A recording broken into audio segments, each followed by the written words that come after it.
പുതിയ വീഡിയോയിലേക്ക് സ്വാഗതം. ഈ ടെഡി ബിയർ എല്ലാവർക്കും ഇഷ്ടമാണല്ലേ? ഈ ടെഡി ബിയർ എന്തുകൊണ്ടാണ് ടെഡി ബിയർ എന്ന് പേര് വന്നത് അറിയാമോ? സംഭവം നടക്കുന്നത് 1902 ഒരു വേട്ടയിൽ യാത്രക്കിടെ മരത്തിൽ കെട്ടിയിട്ടിരുന്ന ഒരു കരടിയെ വെടിവെക്കാൻ വിസമ്മതിച്ച പ്രസിഡന്റ് തിയോഡർ ടെഡി റൂസ്വെൽറ്റിന്റെ ഓർമ്മയ്ക്കായിട്ടാണ് ടെഡി ബിയർ എന്ന് പേരിട്ടത്. ഈ സംഭവം ഒരു കാർട്ടൂണിസ്റ്റ് ഒരു കഥയാക്കി മാറ്റി. അത് തുടർന്ന് ഒരു മിഠായിക്കട ഉടമയായ ബോറിസ് മിസ്പോൾ ഇതിന് ചെടികളുടെ ബിയർ എന്നാണ് പേര് നൽകിയത്. അതിനുശേഷം ടെഡി ബിയർ എന്ന പേരിലേക്ക് എത്തിച്ചു. 2010 ഇതിൽ ഏറ്റവും ഭീമനായ ടെഡി ബിയർ ഉണ്ടാക്കിയത്. കൃത്യമായി പറഞ്ഞാൽ 63 അടി 8 ഇഞ്ച് ഉയരം വരും.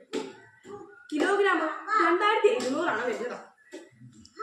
ഇത് എല്ലാവരുടെയും ശ്രദ്ധ പെട്ടെന്ന് തന്നെ ആകർഷിക്കുകയും എല്ലാവരുടെയും സ്ട്രെസ് റിലീഫ് ചെയ്യുമെന്നാണ് പറയുന്നത്. അപ്പം എല്ലാവർക്കും ടെഡി ബിയറിന് ഇഷ്ടമല്ലേ? അടുത്ത വീഡിയോ കാണുന്നവരെ ബൈ.